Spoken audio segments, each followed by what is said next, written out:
What is good, ladies and gentlemen? Welcome to episode 24 of the Art Meets Culture podcast. I'm your host, Ade Sanusi, and today we have an exceptional episode, an international episode. I did tell you we were going to go international. We have the platform Artist Replete. They're a platform from Chicago, supporting artists around the world, local artists as well.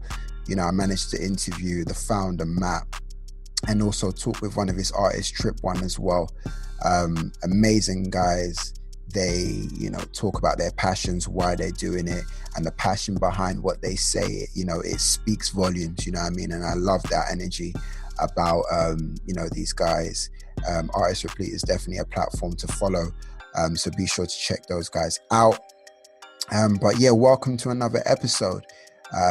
Before we get into, Artist Replete and Trip One, I just want to say thank you. Thank you for listening in. I think, they're easing lockdown very soon. And I've enjoyed these last couple of weeks of, just relaxing, doing podcasts, connecting with artists, on a digital form.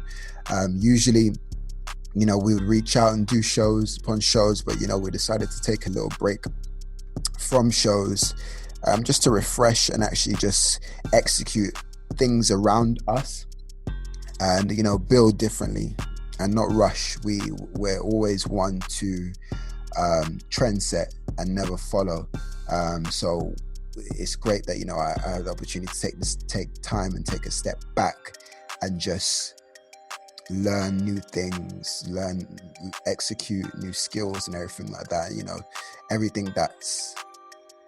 that I've learned has now, come into play. So I'm trying to hold myself back from saying too much and just be like, oh, say everything. No, we don't do that. But yeah, it's given me an opportunity to connect to more artists, connect to more galleries, and just have great conversations with these guys, and do things in a cool way. I always like doing cool shit. Never corny, always cool. So thank you for connecting with me as well. We're connecting with a lot of great people via the DMs as well. So shout outs to you. Shout out to a few artists who've hit me up in the DMs to talk about, they're telling me that this is their first journey into art now, which is crazy. So we're meeting the new starters. We're meeting artists who are just beginning their journeys. And, I want to say big advice to you guys is just keep pushing, keep focusing on your craft, up your skills daily. Always learn, connect, network, but always remember, do your best. And don't do none of this shit for clout, whatsoever. Don't do this shit for clout. Don't get into the corny Olympics. None of that. Or the clout Olympics. There's 2 Olympics. So we don't chase that, and we don't do that. So don't chase that. Stay focused. You guys are talented, trust me. And we're definitely going to be doing some stuff in the future. Big projects ahead. So I'm very excited by that. So salute to you all. I'm trying to think, is there anything else that I want to update you guys on? No, that's it so far. As you know, the podcast is going to be twice a week, Tuesdays and Thursdays. Next week, Tuesday, we're going to have another special guest down, maybe international, maybe local, who knows, but it's definitely set to be an exciting one, and I'm definitely excited for the chat that for the chats that I've currently had for you guys to hear. So I salute you all. But we're growing, and I'm happy that we're growing. We're growing daily as well.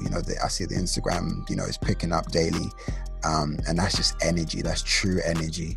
And I salute you all for feeling the energy, and also feeding the energy, which I wanted to say. So thank you so much. I'm truly grateful, and we'll continue to push. But yeah, let's do our normal duties before we leave. If you're listening on SoundCloud, please follow, comment, like. each thing, assist us in our pursuit to our goals. So salute you on that, to all my SoundCloud listeners, to all my Spotify listeners. Like, follow. I see you all. I see where you're from. Thank you so much. Salute to all you lot. iTunes, we see you now. Before you lot went on the iTunes thing, but now we're seeing the community on iTunes. So thank you so much. And I encourage you guys, to keep supporting. Share this with a friend as well. Anybody who wants to get into art or wants to know about art, or if you are thinking about getting an art piece or any art prints. I'm trying to think what else can be sold if people want to just get in on the intro basis. But if you want to start at the prints level, or even get the full-blown art, like, this is your opportunity to start getting to know the artist behind it. And because you're getting to know the artist behind it, you know exactly where it's coming from. And you have an emotional attachment to it. There's a story behind that. So yeah, I'm so excited, for everybody who's going to be now getting on their art journey and, listening to this podcast as a tool to kick into their art collection. But yeah, that's about it. But yeah, without further ado, this is Artist Replete featuring Trip One. Again, thank you guys. Thank you to the guys in Chicago. Anybody listening from Chicago, shout out to you guys as well. Anybody listening to the States, from the States, shout out to you guys as well. I always appreciate my US listeners. You know what I mean? And we have our great chats as well via DMs. So shout out to everybody from the United States of America. Shout out to everybody from Europe as well, from Spain. I'm just trying to rule off as many countries as possible, from the Ghanas, from Nigeria, Taiwan, Sweden, where else? Italy, France. There was one, Russia was one. So shout out to Mother Russia. Shout out to you guys. But yeah, I salute you all. So without further ado, this is the Art Meets Culture podcast. We definitely put our money where our art is. Like, share, subscribe. Let's go. We all in? Yeah, I'm here, man. How are you? All good. Are you with Trip? Yeah, he's right here. Say What's up, buddy? What's good, man? How you doing? Good. How you doing? I'm all good. I just literally had to run downstairs. I ordered the Mamba Mentality Kobe book. Okay. Oh, nice. Yeah. What did it just arrived today? Yeah, literally just now, like 7 o'clock. So I'm just like, it's supposed to be here by the morning. So I thought I'm going to miss it by the time I get into just in time, just before the podcast. So. Oh, yeah, because they're doing like the no contact deliveries everywhere, right? Yeah, so they literally just knock on my door and then they'll just, because it's like a communal base, so they'll literally just throw it in and say, "Oh, your delivery is downstairs." And I'm like, "Okay, cool." So nice. And got that. But yeah, thank you guys for coming on the podcast, man. It's been a minute. Yeah, man. Yeah. Ooh, thanks for the invite, man. This is cool for us because we just kind of just started getting into the London market. We had a couple people buy Trip's work. One guy in particular bought a few pieces. He started to collect Trip's work in London, so it's cool for us, and I'm sure it's probably cool for you to get your name out here in Chicago too, Most definitely. I wanted to start off with you, Matt, with your whole platform, how it got started, and also we want to talk to you, Trip, on how you got started and how your art journey began and everything like that. Yeah, for sure. I'll intro into the platform, and then I can talk about meeting Trip, and then Trip's view on the platform and his view about the art market and galleries in general. So basically about like 5 years or so ago, I was just working on a marketing company, and I was kind of just hosting events and stuff like that. And a friend of mine was an artist, and he just like said, "Hey, man, I'd love it if you help sell my work.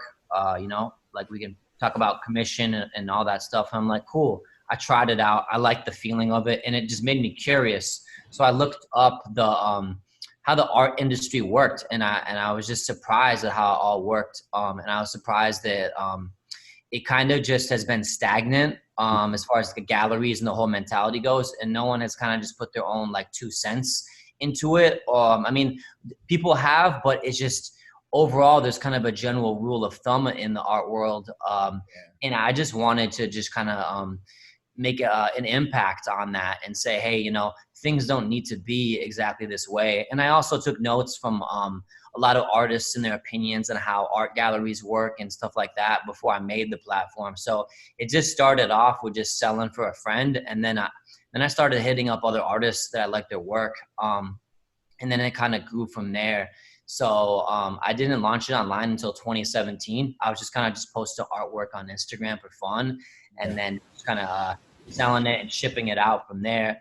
And then I was like, man, I just got to get an online platform. So then it kind of just built from there, and there's just been a labor of love. And then you know, it's grown over time into helping artists to helping small and medium-sized and even large businesses kind of get their branding out there through the voice of art with like street art and stuff like that. But I'm going to pass it over to Trip just to kind of give you his insight, because Trip, you really can't find his work at I've been searching. you really can't find his work at galleries, because he's really not, he's tried that out, and we're not here to knock galleries, but you know, there's a reason that it wasn't a good fit for him, and there was a reason that you know, this platform was a better fit for him. And the reason why I created it is because I had that vibe that artists, they don't like to be confined into a space, you know.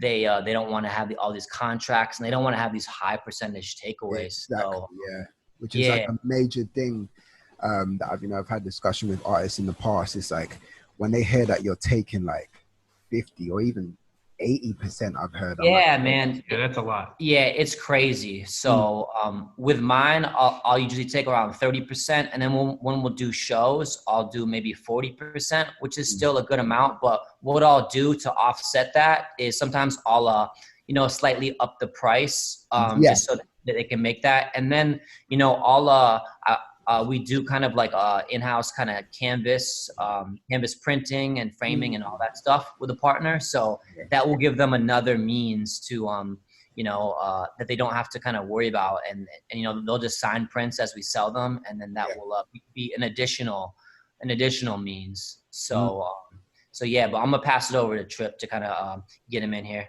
Oh, perfect. Yeah, with the galleries, you know, they're nice and everything, but galleries nowadays are social media. Yeah. With your Facebook, Instagram, now you have TikTok that's real big and blowing up. You can hit more people getting your artwork out there than you can with a gallery located somewhere in Chicago. You know what I mean? People from around the world could see your work online now. And what Matt's doing is really good, especially working with all the different artists out there. Because, you know, I'm not great at marketing my own work, but when I teamed up with Matt years ago, and I can't believe it's been 5 years already. Yeah, it's been a long time. Trip's one of the first artists I ever worked with. I saw his stuff on Instagram, hit him up, and then like probably within the first couple months of working with him, someone bought a piece. And it was kind of a funny interaction because the guy wanted to pay cash. And so I had to go to Trip's house, and I was like, hey, I'm just going to grab this piece. He didn't really know me that well. And he's like, and he's looking at me like, I don't know, this guy might take this piece and not bring back the cash. But sure enough, I sold the piece. The client wanted to pay in cash, and I brought him back his 70%, you know? So, yeah, his platform, it's really good. And the way he markets everything and gets your work out there, I mean, he does that way better than what I do. So to team up with him works out perfectly right now. Yeah. I mean, overall, it's a pretty simple concept. We're not like, you know, we're not changing the whole game up or anything, but we're just kind of just letting, this is kind of just to create a voice and just to remind other artists out there that you're not confined to like, if you're not in the gallery, you're not going to make it. No, like, you know, that's maybe that's how it was like 10, 15 years ago, but really like, it's not like that at all, you know, and some artists, they're good at marketing, but overall it's just, when I look at an artist, I look at an artist like a company, you know, and a company has like, you know, a marketing team and they have people that are on, you know, just handling all different facets of selling the artwork, you know, photographing the artwork and pushing it out there. And when you're an artist, you know, you're spending time like concepting a piece, making a piece, buying supplies, you know, and stuff like that. And then to do all that stuff on top of the marketing is just, it's a lot. So I kind of look at Artist Replete as, you know, an online platform that helps marketing, sales, and just overall branding with the artist, you know. And there's been times when I've talked to Trip and I'm just like, you know, I really like this piece this way, but it might be cool if you try this. And I'm never here to tell an artist what to do, but I'm just here to make it so we're brainstorming, you know? Yeah, it's good to get input sometimes. No, for sure. And it's like, I'm loving like the whole entire dynamic of what you guys do. You know what I mean? It's something that, you know, I definitely take serious out here. You know, teaming up with the artists and making sure, you know, their brand is intact, their market is intact. Because, you know, more time, this is not the stuff that an artist would generally think about. Do you know what I mean? And you coming from, you know, your marketing arm, you know, it definitely aids into what you're doing for the artists on your platform. Yeah, exactly. And when you think of it in simple terms, like you can only fit so many people inside a gallery, but you know, like I've done blogs about artists, you know, that hyperlinks to their product page. Yeah. And there's, you know, like thousands of people have read that blog in a single day, and cramming that amount of people into a room, you know, it just wouldn't be possible. And a lot of galleries, they do have good websites too, but you know, most of the time, you know, they got to really worry about the space, and because they have the space, they got to do higher percentages. Yeah. And that creates this environment where, you know, that they're not the bad guys, but you know, they got rent to pay, and the expenses can really add up, you know. And if they don't charge, you know, a high commission, then they're gonna like not even be able to make rent, because they got to worry about rent and then the profit, you know. So I think the last decade, the art world has really just taken storm online, and it's just going to be more and more online. I mean, and look at what's going on right now with the pandemic. No one can set foot inside a gallery in Chicago. They're doing virtual tours and stuff like that. You know, this is the time when they, all of them probably wish they had, like, you know, everything on their website with tons of good photos, like, you know, blogs, videos, everything, you know? Yeah, it's definitely changing. Even going back to, you know, us, like even doing events and everything like that. Like I've taken a year off of doing events and just focused online, and that, you know, we're seeing the benefits from that, and the communication's better. Even how I met you guys, it's communication better. Like I'm not even in Chicago or even going to a gallery there. It's just like, let's just have a chat for over here. So definitely, you know, we're essentially changing that. You know what I mean? Yeah, I feel like if I wasn't so focused online, we wouldn't even have this moment right here. And moments like these are just a reminder that, you know, the online world is powerful for the art world. Like, you know, you guys are in London and we're over here in Chicago, and we're connecting, you know. And if we were going to a space every day, like we wouldn't have time to, you know, maybe even do stuff like this, or, you know, because we'd be so worried about like so many other different things. But, you know, for me, I just think I just wanted just the healthiest environment, you know, for an artist. And that's what was created here, you know. And rather than kind of just have tons of different like artists, maybe like 100 or 50 or something like that on the site, I really try and just focus on, you know, a smaller amount so they can each get personal attention. Exactly. You know, so yeah, but that's kind of the basis of it. No, that's real good. So Trip, like how has, you know, the platform supported you throughout the years? You know, I mean, how do you think what would you have done differently if you were by yourself? It would have been a lot more work by myself. Mm-hmm. Working with Matt is a game changer, because I could focus less on marketing all that stuff, and he could take care of that because he's so good at it. And I could focus more on just the art. If I had to do both, it'd be so hard. It'd be a headache. Mm. Hello, you guys there? Yeah, we're here. We're here. Sorry, we're just drinking some water. That's all. Right. Everyone's. I even got my tea here, so yeah, it's very English of me to have the tea right now. We're just staying hydrated. I listened to some of the other podcasts, and I was like, man, some of these are over an hour long. I was like, man, I got to get some water. 4 hour long podcast. Yeah. You know I'm like, I might lose my voice. Yeah, and of course, it's like I even wonder how I even push an hour, but you know, we definitely have like great, interesting conversations about art, which is, you know, a positive thing. So like the whole of Chicago, like what is the art scene like there? Do you know what I mean? Yeah. So it's Who are the up and comers? Who are making noise? Like, Yeah, so there's probably about maybe 3 or 4 like galleries that represent like a bulk amount of the artists, and then I'm kind of that like kind of that business under the radar that a lot of galleries they don't know about until like it's too late.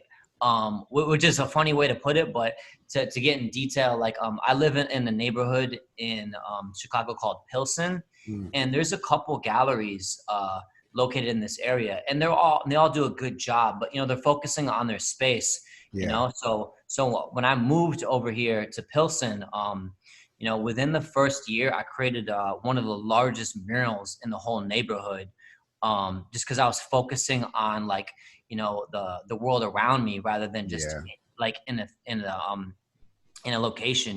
Like we created a 4-story mural, and it's just because I was just thinking about like the world around me, thinking about the neighborhood, not even thinking about like a single entity or like what am I going to do with this space. I was just thinking, I was just I was just going for a jog and I saw a blank wall, and I was just and I just hit up the building owner because they had the name of it, and I went to the yeah, website, and then I went back and forth on like dollar amount, and then we worked it out, and that wall had been there like for years, and so yeah, had many galleries, but because of the mentality of you get up, you go to work and you go to your gallery, that wall had remained empty, so like I kind of look at the business as an industry disruptor, like we're out there, and you may not see us in a single like space, we're not like an address per se, but we're out there, and you can see us, so and that's kind of the deal. And then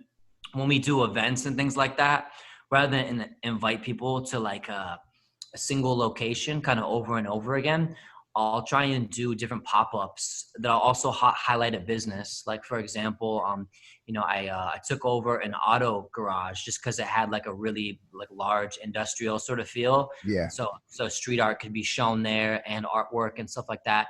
And at the same time, the owner was able to show off his cars as well, and the wrap jobs sick. and the customization that they could offer as well. So I was able to kind of highlight 2 businesses in one, and also kind of connect with people in that neighborhood, because there's a lot of different neighborhoods in Chicago that have street art, that have people who are into art. So yeah, doing events in different areas of the city is what I'm kind of all about. No, that's real big. And I definitely like the fact that you're seeing opportunities on blank wall spaces. You know what I mean? It's like something that we all probably walk past every single day and not think, oh, maybe we should do a mural on this side. You know what I mean?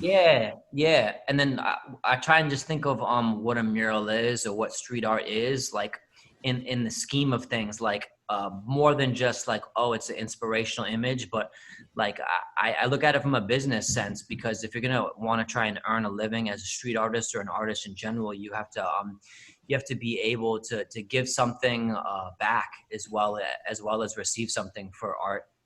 So a Yeah, lot of our street art, it will be say if it's right now we're in the process of doing one at a coffee shop, and it's a really good breakfast place. And during this pandemic, they decided to redo their whole interior, so they're gonna have a revamp of it.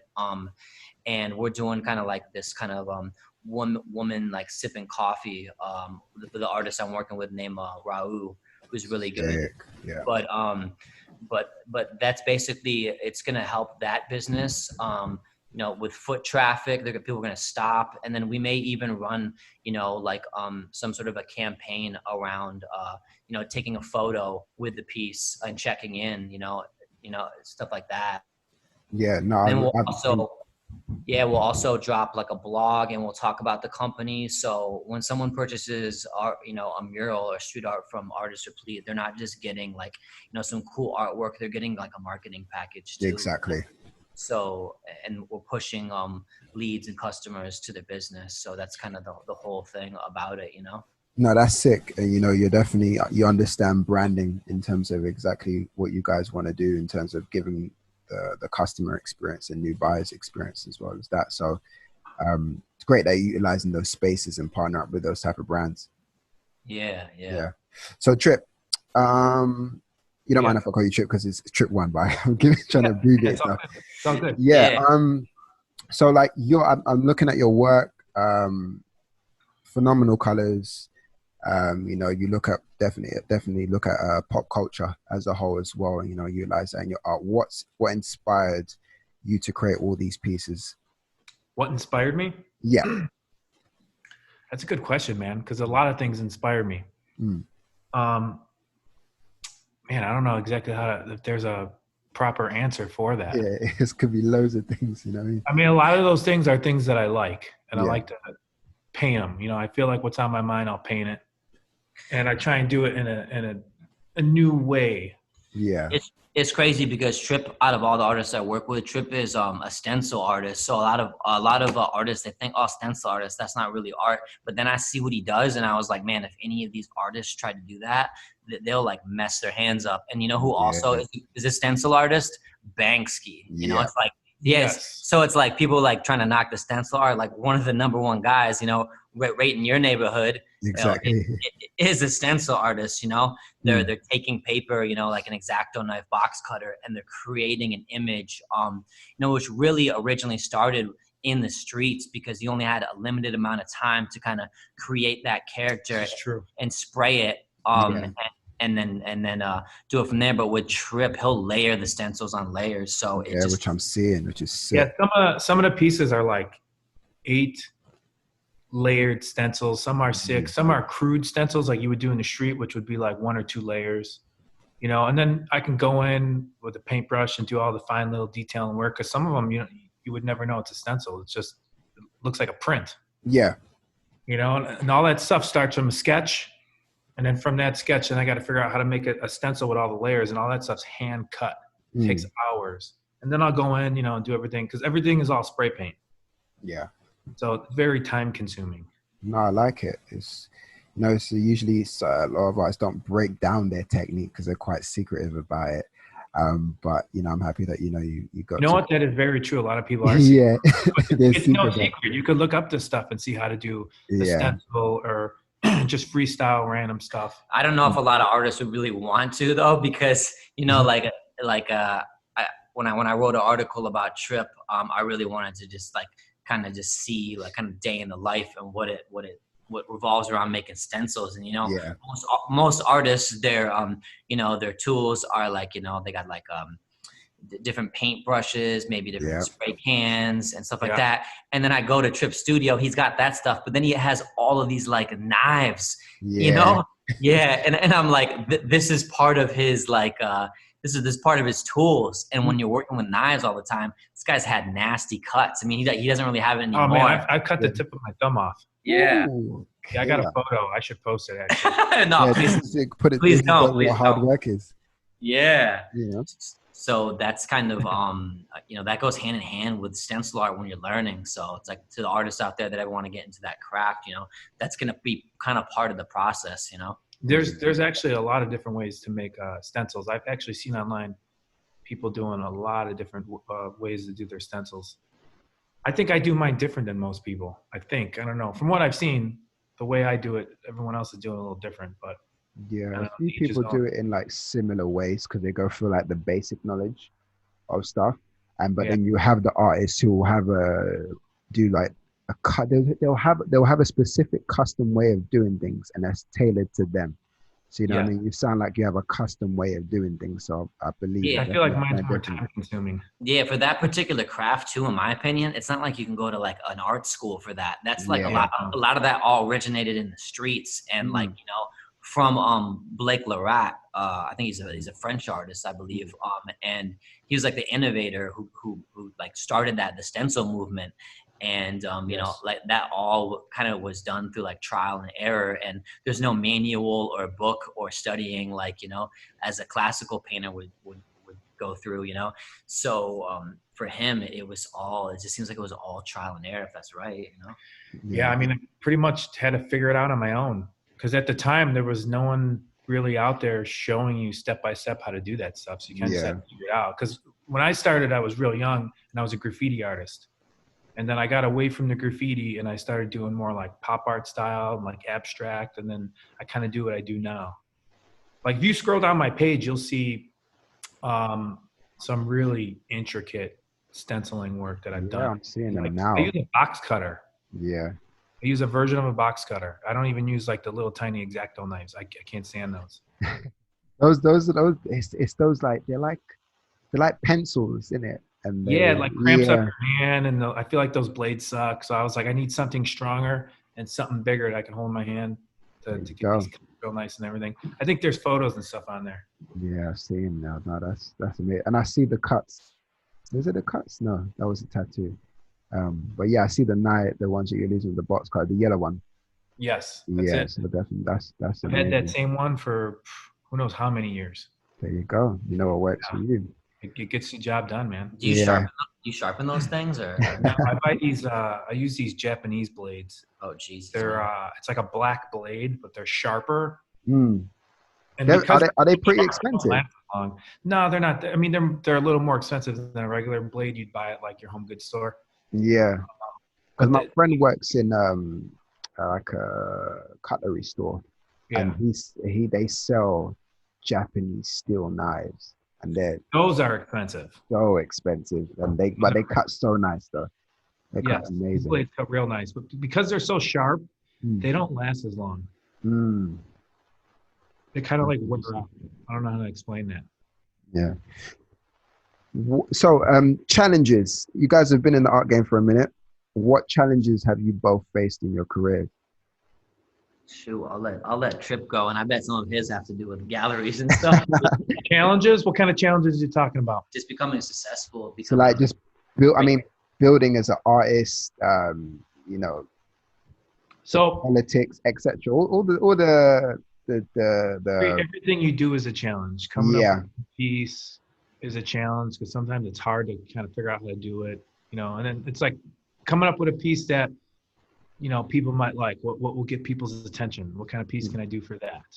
You know, getting your name out there is a huge challenge. That's why working with Matt was a big game changer because he actually helped me get my name out there a lot more than what I would have done on my own. And could I've done it on my own? Probably, but it probably took a lot longer. Trip tried out the gallery thing too. And again, I'm not this interview is not like about knocking Yeah, galleries. I'm not going to bashing, knock galleries. I've tried galleries for a while. I tried different art shows and like the market shows, like they have street markets and stuff like art Yeah. fairs like that. I tried it all. It's all good. It's all fun. I'm not saying anything bad about it. But me personally, I'm the type of person where I like because I have my own art studio, my own personal space. I like doing all my work there and building everything and creating everything and then doing the online stuff. I like that a lot better. Will I do an art gallery again? Probably, maybe. But, you know, I like what I do. Like it's good for me. Yeah. That's to kind of build off what he said. That's another cool thing about the platform. So a lot of artists working with galleries out there, they'll kind of be put into an agreement. Like if they do a show, the art's got to be in the space for like a month or 2 months or something like that.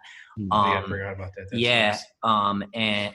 And sometimes we'll have contract agreements, meaning, hey, we're gonna put these pieces in our gallery and you can't sell these pieces at other locations, you know, maybe within a certain amount of time. Some of them like say you can't even sell these pieces within a year. I just thought something that you said that. Yeah. I did a piece a long time ago and I stretched the canvas. You know, I did all the paint work on there and everything. I custom made up my own frame because I do a lot of woodworking. And I had this painting hanging up at this gallery. I'm not going to say the name of it.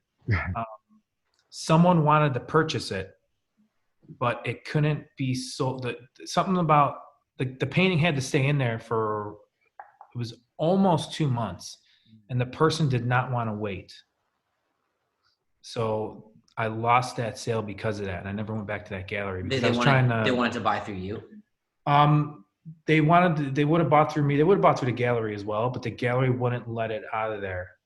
They wanted to keep it up on the wall. That's ridiculous. Wow. On display. Oh, it's like an exhibition, something. Yes. And there was other artists because I was part of a show. Yeah. And they would not let my artwork come down until that was up. And I signed a contract and everything. And the person that wanted to buy it was like, you know what, forget it. I'm not going to wait a month to get a piece that's done hanging up on a wall. Yeah. It was really weird how that worked out because that never happened to me working or doing an art show at a gallery before. I thought that was really weird. That's insane. It's just like either they were waiting for another buyer to come into play, or I I have no mean, the idea. guy was buying it at the price that, me and the gallery had set on, Yeah, but they needed to keep it up there Yeah, until the that's date ended. that's another weird thing that galleries kind of do, which is I mean, that it's all kind of just a lot of age old industry things that they think that they should follow instead of kind of critiquing what the industry like has done in the past and how to better it. But a lot of yeah, the times they'll do a show and they don't want to just be rotating the walls all the time because maybe that's a lot of effort, and they mm, want to just have like foot traction in the gallery. So they'll be like, this show is going on from April 2nd to March 2nd, sorry, April 2nd to May 2nd, so there's like a month-long show. If things sell, they got to wait for that time frame, to go. Yeah, that I don't like. Yeah, and that's like something that so many galleries do, so when I built the platform, I really just looked at all the things that I didn't like that were just occurring, yeah.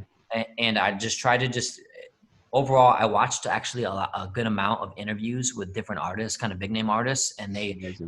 they brought up the things that they didn't like, and a lot, and I just took notes of all that while I was slowly building the platform, Yeah, um, it's sorry to cut you. Yeah, it's definitely like stuff that I've paid attention to a lot. It's just these percentages, these rules, the way the yeah, industry works. It's as much as they are the leaders who are getting people the big cash sales on art. Yeah, I they just think control the there's market. yeah, I just think there's like the the new approach is coming, and I think they need to adapt real soon Yeah, because galleries may not exist anymore. Do you know what I mean? yeah. I think the big name ones will be there, for years to come, but the smaller mom and pop shops, and some of those are actually really passionate people Yeah, about art, but if they're not like going hard online, then they're not gonna exist, because look what's yeah. going on. This is a perfect example of what's going on right now. yeah, That if you don't have a website right now and you're selling art, or if you don't have just a website that it has good SEO on it and has yeah. just a lot of lead generation going on with it, then it's a sink or swim industry. There's tons of other there's tons of artists out there. There's tons of artists that understand social media at this point, Yeah. and they'll sell themselves if they have to, So Mm. I try to make it so there's no contractual agreement. Yeah, And a lot of the old school artists, they're like, like, I don't have any paperwork. Like, there's no, what's our agreement? Like, you could pull a fast one. I'm like, our agreement is, if you sell something that's on the website, I'll take it down. If I sell it before that happens, then I'll let you know. You can drop it off, and then I'll ship it for you, and then I'll mm, shoot you your cut, and that's that, and then we'll keep it rolling. yeah. So yeah, but No, yeah, that actually just makes sense. You definitely are looking to change the game by your approach. You know what I mean? What do you want to do differently, more than these galleries who are currently here? I mean, I would just like to, as time goes on, I just want to get more and more aggressive with just getting more visitors onto the website. So, and that can be in the form of, releasing like an ebook to other artists to how to sell their own work, like Okay, online for themselves and stuff love like that. that. But just always like giving back while creating like massive traction, and it's funny that galleries are doing virtual shows right now, because I had the idea when I first created the website. I was like, Okay. I would love to do just a virtual show without even ever having a space. You know what I'm saying? Yeah, Like stuff like that.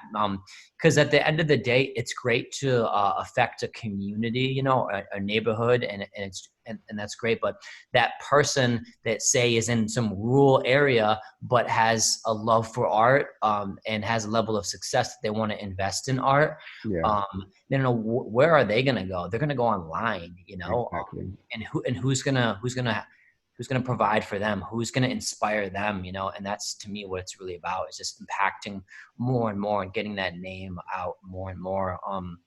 And I would like to, do a lot more street art internationally too, just Yeah. throughout.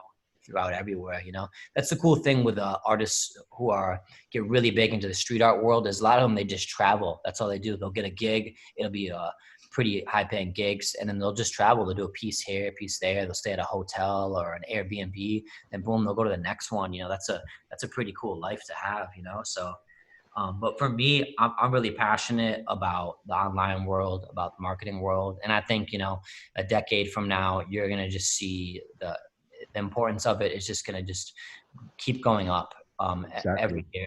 So, Yeah, I yeah. definitely think it's going to amplify very soon. Do you know what I mean? And I think it's just because of the adaptability factor, because we don't know if we're going to be in another pandemic one day again.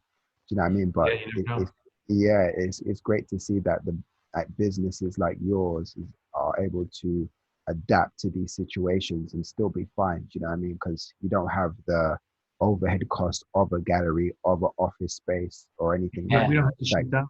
Yeah. Yeah. you know, We're never shutting down. We're open. exactly. So that's amazing to hear. And it's more. I want to say it's bad to have a gallery or a studio, but it just feels more efficient now. Do you know what I mean? Yeah. Whilst you're building and you're just being very direct with your clientele online. Yeah, if I was to kind of reverse engineer the art business in general, I would say that it's good to have a website, really get the website to be powerful, generating income all the time. And then Yeah, if you want to get a space for fun, you know, from there, but not rely on the space for sales, then yeah, I think that would be the safest bet, because then you're going to have your space, you're going to have your shows, and then you're going to have, you know, the foundation of it all is going to be online. And I think that's just really the move right now, you know. And to be transparent with you, there's a lot of artists that I'd love to work with, but they're still kind of stuck in that old school mentality. They're like, oh, you don't have a location, like I can't go to hang myself. yeah, And you know, and then sometimes it's bigger name ones, and they're still kind of just stuck in that mentality. And there's nothing wrong with that, you know. But you know, it's like I can have a space kind of almost whenever I want. I know tons of business owners that I can collaborate with, and then yeah. I can also help get business into their you know, their area. So That's why you do pop-up art shows. yeah, exactly. You know, and I'm looking forward to when the pandemic goes, because I'm probably going to do another one in a collaboration for a restaurant like opening. Amazing.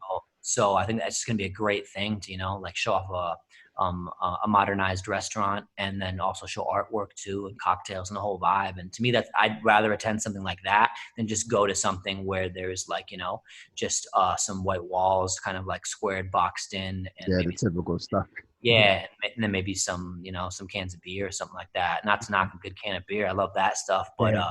but you know what I mean. Yeah, 100%. You definitely want to do it differently and be different, just to stay away from the cliche imagery of Yeah, what and I think. Go ahead. Sorry. the cliche imagery of what art is supposed to be. Do you know what I mean? So you're changing it by Yeah. being brave and bringing it in different environments. Yeah, and to echo on any artists that may be listening right now, you know, I think it's good to really diversify your skill set. Meaning that I think it's important for artists to have a level of digital skill too, you know, so they can make high resolution prints for themselves. Maybe they want to Yes. jump into the apparel market and do like and work on, maybe like put some of their artwork on apparel. You kind of need a digital skill set Definitely apparel. to do all of that stuff too, you know. Art, you know, good artists that survive long term, you know, they're thinking in like in so many different ways. You know, they're thinking like hoodies, Yep. candles, you know, plates, chairs, street art, canvas art, prints, making logos for companies, doing a collab, you know, with a small business, Yeah.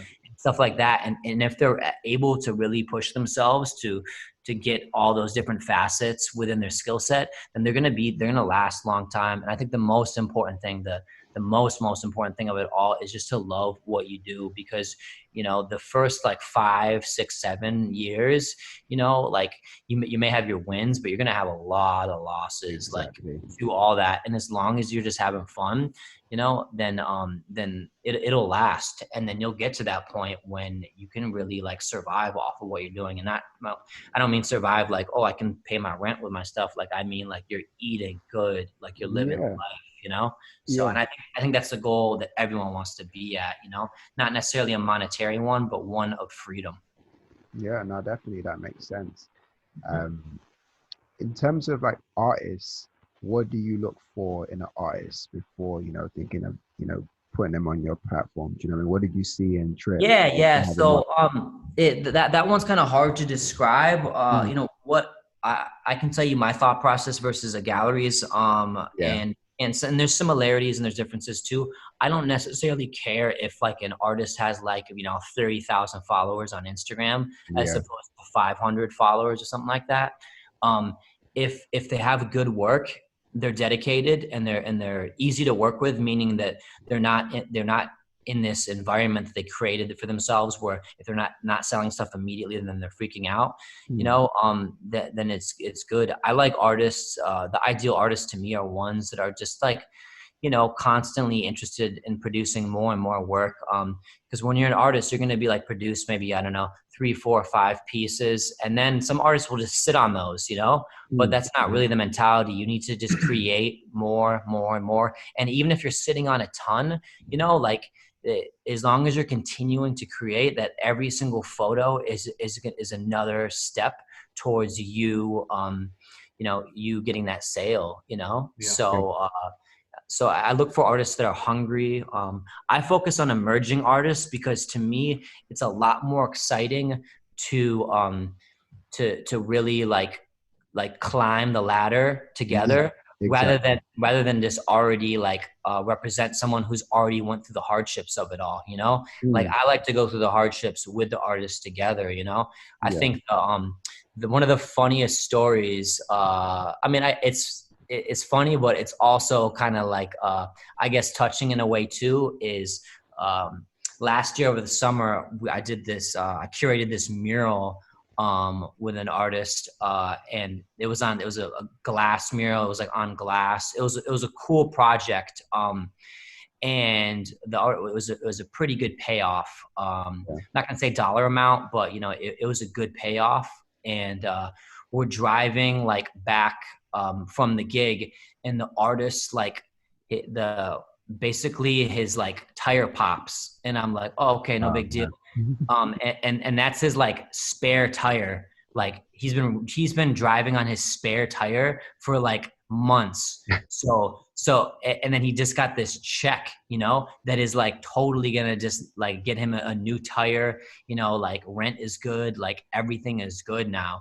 And stories like that, like part of the climb, like literally going from like scraping by to like making a move to your good. Like, you know, victory tastes much sweeter if you went through the suffering process too, you know? So I like to go through I don't mind going through that process with the artists, you know, like a lot of galleries, or just other dealers, they're, you know, they'll look for someone who has a huge following, so they don't have to do a ton of work. When in a nutshell, what's happening is the artist is hanging their pieces at galleries, making a social media post saying, hey, go check out my work. And it's all their followers going to the gallery and buying, you know, like it needs to be an equal partnership. There's been times when Trip has like brought me a sale and he's like, hey, you can handle the numbers.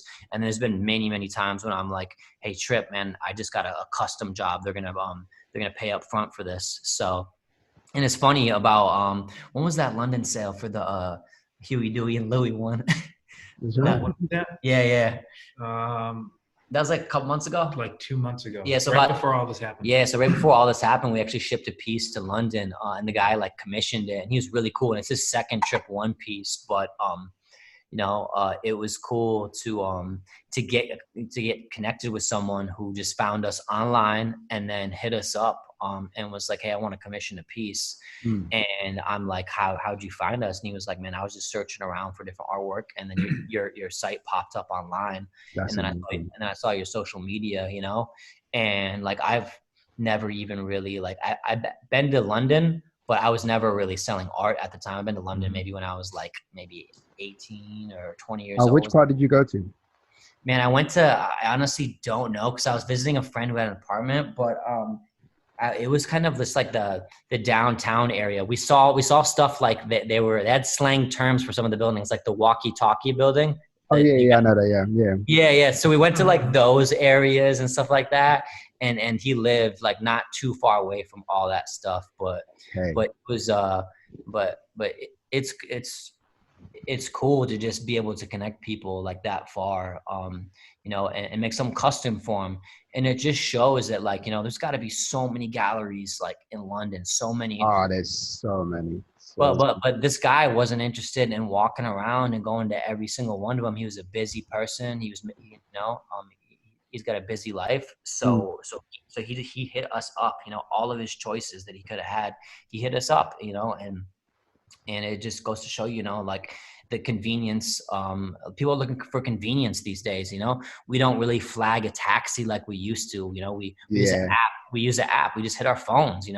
Like people, they like convenience. So I try and provide that with the artwork when I can. Yeah, that's big. And like, you mentioned, social media, which is a question that, I usually ask. How has social media helped both of you with your talents? 100%. Yeah. 100%. Yeah, for sure. And I think a lot of artists will tell you it's good just to focus on one type of social media. For a lot of artists, it's just Instagram, and that's cool. But for me, man, I pound the pavement on everything. Like I'm on there on Instagram, Facebook, Reddit. I mess with TikTok a little bit, but I still think that's for the younger generation. Yeah, it's super young, and it's just like, even if you're doing the art bits on there, it's just like you're not getting a buyer's market. So it's not a buyer's market just yet because they haven't aged up to stuff. If you have a bigger brand, maybe, and if you have a price market, that is like really wide, meaning you're selling things for like $20 to like $100 to like $300, but for like $1,000 piece of artwork or something like that, then it's a bit harder for TikTok. It's more like you find stuff that kind of makes you smile and all that. And I think that it's important to use all social medias. Of course, you're gonna have a favorite, but never spread yourself too thin, in my opinion. That's my take on it. I mean, especially from my point of view, because while the artist is painting and concepting and buying materials and stuff like that, it's my job to just go through and just create every single sort of lead that I can, in the most creative way possible. So yeah. And Trip, for you, like, how has social media helped you along your journey? You know what? It's helped me out a lot, because before I even had social media, it was already kind of hard. And once I got social media, it was game changer, because now I have a broader audience. I had people from all over trying to, contact me and ask me questions, ask me prices on my work, ask me if I do custom work. I hit you up on Instagram. That's right. That's how I'm at on social media. Social media is the way to go now for a lot of things. Me and Matt were talking earlier. You're not gonna be able to go to a mall soon. There's gonna be no malls. Everyone's buying clothes online. Online shopping. That's what my girlfriend's doing, shopping online every day. So and not only could you buy the art online, but for an example, you could see. I'll just use me an example. You could see how the step-by-step process on some of my pieces, how it's made, the inside of my shop. So you see that I have passion and love for what I do. I have my own shop. I'm creating everything from scratch. Like you could see all that for other artists. So now when you want to buy a piece and you like their style, you're like, oh man, this guy, he put a lot of work into this. I saw how he made some of this stuff. Yeah. No, you're more inclined to buy something when you see them making it in the process, just like all these YouTube channels. Oh yeah. Instead of just seeing a piece of art on a wall and you're like, oh, that's cool. But when you have more respect when you see it made. That's the cool thing about Instagram and like the YouTube, if you have a channel, because you could see everyone make it and talk to the camera because they're talking to the audience. So that's cool. Yeah, and I definitely think, as you mentioned before, like the process of doing things, you get to appreciate the product even better. I've seen like many artists who just do something from scratch on a video, and by the end of it, you're like, wow, you did all that. I actually want to invest in that. Yeah. I have that thing with food channels when I see, they're making something from scratch, making pasta from the raw way, and I'm just like, okay, cool, I'm gonna try that, or I might order from that. Do you know what I mean? The process of everything, the package of everything, you just buy into that. You know what I mean? Yeah, definitely more appreciation when you see that. Yeah. So, Matt, you talk about, selling your art in the UK and everything like that. And in the UK, we have amazing artists, some artists you've heard on the podcast as well. How can they, cross over to the US and bring in their art to, your platform and everything like that? Yeah. Full disclosure, I am at this point pretty picky with who I work with. Hmm. So, As you but should be. but yeah, Mm. I think stuff like this, like how I'm crossing over kind of to some UK listeners, like Yeah. there are just so many like great platforms out there, and just so many different ways to kind of to cross over to that. It's just all about networking. So yeah, I don't think there's a direct or easy way to say Yeah. it. It takes time, but as long as you just continue networking and stuff like that, I think it's important to it's important to get comfortable like in the area that you are, and then from there you can just kind of build out. I was kind of just because of the way that I've just been focusing online, I kind of just been like everywhere. I've shipped to London, to Canada. I had someone hit me up yesterday from Australia that was like looking for Wow. some art, and I'm just like, all right, this is gonna have to be some like rolled up prints, because otherwise this is gonna be some big Expensive. big shipping Shipping, charges. Shipping's exactly, especially now.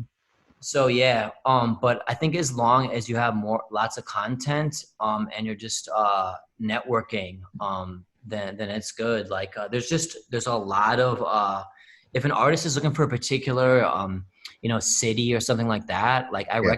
I recommend things like Facebook groups. There are so many like Chicago Art Share, like Post Yeah. Your Art, like sort of stuff like that, where people are sharing stuff like that, that. And if an artist, a lot of the galleries here, they represent artists from all over, so it doesn't hurt to just shoot an email and stuff like that. So Yeah. I started representing a few artists from other areas. I work with one artist named Gomad, and he's from the Netherlands, and his story just kind of captivated me, just because he's colorblind. And he does a lot of his Good. pieces have like intricate eyeballs kind of on them, just to kind of like nod to his like colorblindness, and just this story of how he had to like color code his like spray paint cans, and how his wife Wow. how his wife kind of helps him like on some pieces, like, hey, should I do this color? Because he's just seeing a lot of like blues and grays and stuff like that, so he Mm. doesn't really know. But his stuff is good. So I don't necessarily look for like anything particular. When it hits me, it hits me. I think if you have a good story, and you're making captivating work that there's an emotion in it,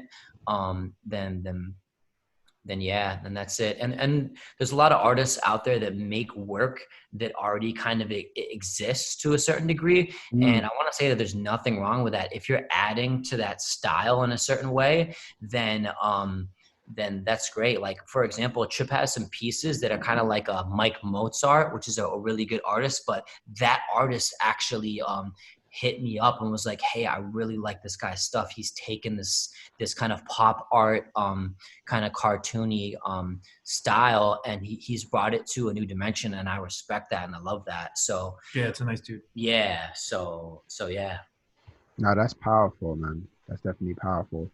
So I guess with artists in general, it's just like if you see it and you vibe with it, then you'll connect with it easy. But you definitely, it's like I've been doing now. It's great to hear the artist stories, and you can gravitate towards certain things more efficiently. Yeah, for sure. And I think if you're an artist that really wants to get your foot in the door at so many places, I just can't stress being just kind of multifaceted in a way Yeah. as well. Like if you can do canvas work, if you can do street art, maybe if you got digital skills, um, all that stuff is the more you can do, the more The like, better. you know, the more kind of funnels that you're going to have to impact people and to put some money in your pocket and to live that life that you kind of want to live. Because it takes a long time to be able to just live off of art, you know? And a lot of the artists that do, you know, they're living off of it, but they're not like, you know, comfortably living. They're not taking like vacations and eating good and, you know, like not worrying about money. They're hustling, you know, Yeah. like piece to piece, you know? So it's hard being an artist, and it's actually expensive being an artist. Yeah. So cause you're constantly having to reinvest in more supplies. Costs money, a lot of money. Oh, a lot of money. I've been speaking to a lot of artists, and it's just like they're telling me, oh, I got to buy this canvas, I got to buy this brush, this Paint's style expensive. of paint, and paint is just. Even when I go to paint shops, just even look at paint prices, I'm like, you lot spend this money on paint? It's crazy. I mean, if you get a good brand of spray paint, it's about $9 to $10 for one can of paint, just one can. That's insane. And after you buy all those materials, when you do like art fairs and stuff like that, you have to pay for your section, and you got to buy a table or something to display your work, and you got to pack your work in the car and drive it down there. So you got to spend money on gas. Like all that stuff adds up. Yeah, That's a lot of money. I think it's just like being like an entrepreneur just kind of in the classic sense of an entrepreneur, just meaning you need to just kind of have a high threshold of pain to a degree where you can take these hits and still smile just because you love that. You love what you're doing so much. And if you're doing it because you want to break out big, then you're doing it kind of for the wrong reasons. I mean, maybe that will come, but you just need to love it and be like, man, I really love what I'm doing. You know, and I'm just going to keep doing it. And if something happens, it happens. If not, then I'm still going to love it. And that's the mentality I kind of look for when I search for artists, you know, like, that's the overall vibe. Yeah. Is there any like funding in Chicago that helps support you guys as artists for stuff like art fairs and everything like that? I don't know. Funding, stuff like that. Not that I know. Yeah, I don't know. That's crazy, because we have a company called like the Arts Council, and if you pitch the right project, then they'll end up funding you for a few things or a few organizations, because it's like a lot of money comes out of artists, and it's just like there might be something like that here. here. So I think there is stuff like that here, but it's one of those things you really got to be tied in. Like they're probably dealing with like a few of the galleries and that stuff. And they're super tied in. There are those people, and I think I know maybe one or two of those people, but again, you got to be super tied in. And I think, as far as getting funding for stuff, the biggest funding is with the street art, because that creates like tourism, you know? Yeah. And even though like the project I did in Pilsen, which is like this 4-story mural that is just massive. Even though it's funded by the client and the client took care of that, it's really just brought like a ton of traffic to the neighborhood. Yeah. And just people posing by it, and people not even like from like the US coming and then going to that location just so they could take a photo with it. And that sort of stuff right there, it just shows you that it creates a level of tourism. It creates like interest in different neighborhoods. And I think that's when the funding comes in, because those different entities, they realize that it does drive, tourism. It does drive people to neighborhoods, and it does like affect communities. Yeah, no, that's big. And that's the same thing with hair. It's that there was fund projects that affect the community, rather than your pocket. Instead of let's pay you to put like 10 grand in your pocket. But you guys done an hour, so congratulations on that. Yeah. I saw the other ones, and I was an hour already. Yeah, it has. Yeah. I saw some of the other podcasts. Yeah. And for those who are still listening right now, we appreciate it. Absolutely. But I saw some of the other podcasts, and I was like, man, this is going to be long. I want to have him like write down some questions, because I feel like I could just be like, and then I'm just like stuck there. But I think talking with you, it just shows that you're passionate about art, and for sure, and that you're cool to vibe with, and you made this whole conversation easy. Yeah, definitely. If I could just drop a couple more things, maybe just that may benefit any of the artists out there. Yeah. I would just recommend for any artists out there, if they can, to just try and invest in their imagery and stuff like that. Amazing. Because not just will it pay off from a marketing standpoint, but for a networking standpoint. For example, I started paying like different videographers and some different photographers once in a while to just take photos of different projects or different canvas pieces. And, that's all great to have cool imagery. But because I worked with a few different photographers and videographers, one of them hit me up and then got me like a hotel mural gig. And then another one got me like another hotel mural gig. And then that same hotel, like, months and months later, like when we had the NBA All-Star weekend, that hotel hit me up. Yes. I was going to talk to you about that. Yeah. That hotel hit me up. That was originally forwarded to me by like a photographer and a videographer, and they were like, yeah, we got the NBA draft. A lot of the players are staying here. The NBA and TNT is doing it. Yeah, they're like the NBA and TNT is doing a takeover of the hotel. They bought out the whole hotel and they want to do a mural here. So I was like, bet, let's do it. Of course. And the point of me saying that is none of that would have been possible if I didn't like put some money aside and try to network, because photographers, they got their own clients, videographers, they got their own clients, and a lot of those clients, like if you're on good terms with them and the photographers are like cool people and you vibe with them and you appreciate them, then they might refer, business to you. So I think it's all about like just networking with other creatives. I can't stress that enough. As an 100%. Artist, like you got to network with other creatives because, that a lot of creatives just want to see others rise in their industry, and because I've been fortunate enough to do that. And I gotta admit, the first couple times when I paid like, a few $100 for like photos and video, I was like, man, I don't know. This is getting to be a lot, I've been there. Yeah.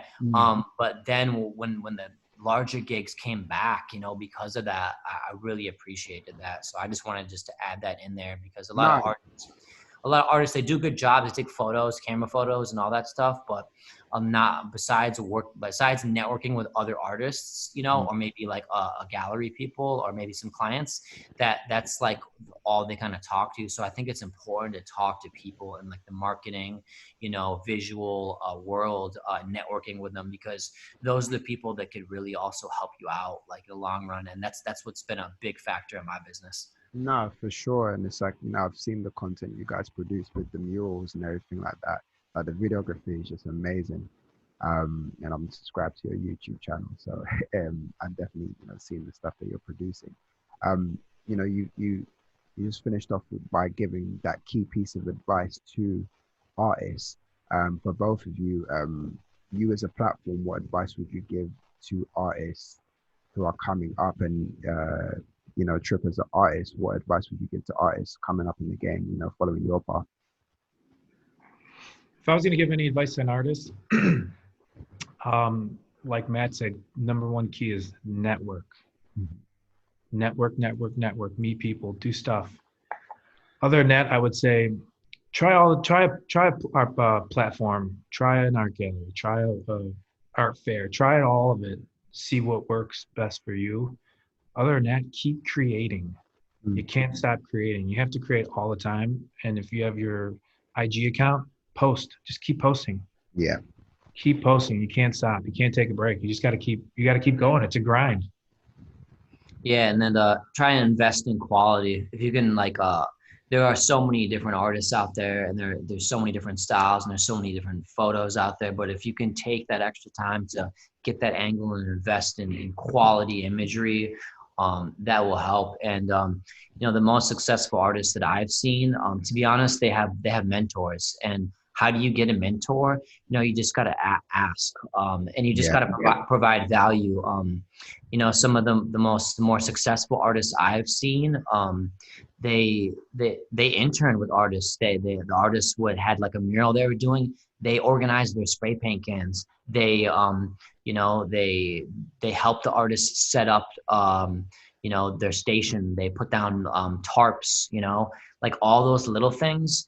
if you take time and you intern, like, you know, with an artist that you look up to, maybe in your area, and you say, hey, let me just help you out. There's nothing wrong with that. You're not like, you know, some low level person. Like, that's how you build, you know, like people go to college and spend like a ton of money. Like, you don't have to spend anything. You just have to like trade off your time, you know, and that's the biggest thing. I've seen the artists do that, you know, that artists have become successful is they've, you know, they've worked with other creatives and other artists, and they've interned for them, you know. And if they didn't intern for them, they studied different styles, and they constantly worked on their craft, and they perfected their craft, and they were just interested in learning more. And things like that. So as an artist, just echoing what Chip said, networking, and just don't be afraid to try and learn from others and ask questions. Yeah, that too. 100%.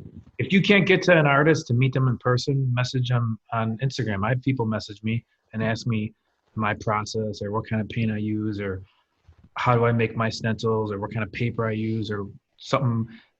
Someone was asking me something recently about a saw that I posted, about my miter saw, because I do a lot of woodworking. People ask me questions. So if you can't meet them in person, message them. If they don't respond, then I mean, whatever.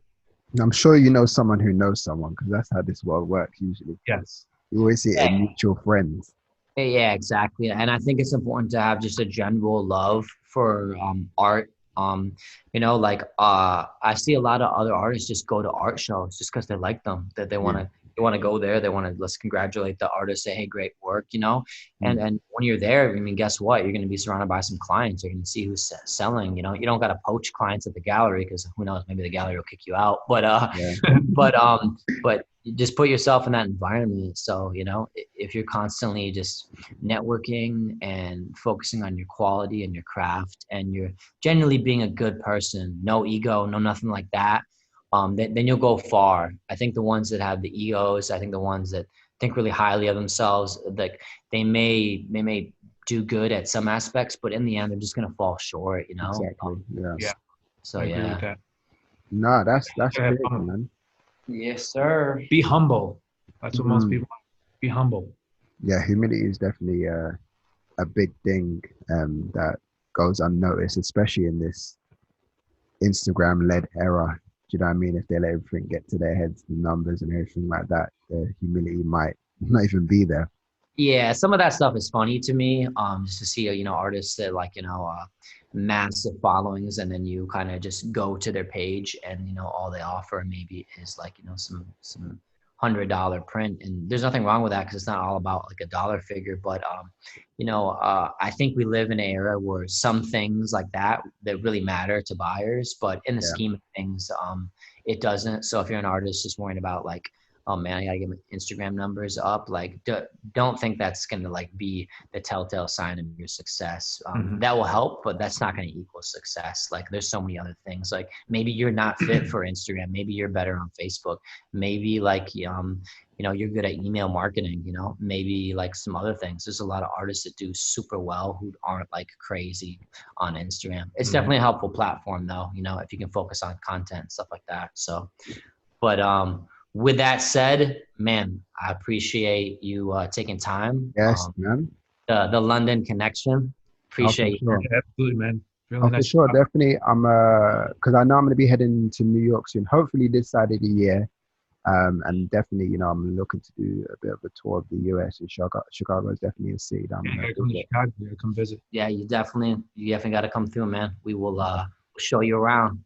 Oh, for sure. I can't wait, man. You get the shop tour. Yeah, most what do you say? Yeah.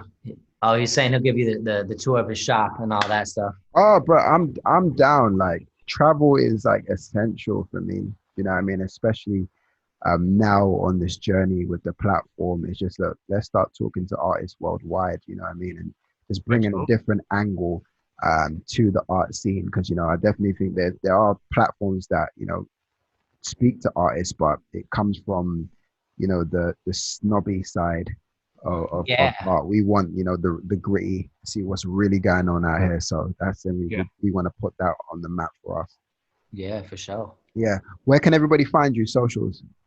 Yeah, so Mine is website is artistreplete.com, and Instagram is of course Artist Replete. Replete is REPLETE. What does that actually mean? I just took the whole common phrase of starving artist and just found a word that means the exact opposite of starving, which is replete, which is kind of being like satiated, well fed, and then that was kind of the basis of the idea of just trying to take a system that is supposed to help artists and many times does, but also kind of blocks them from going in directions that they want to go. So I love that, man.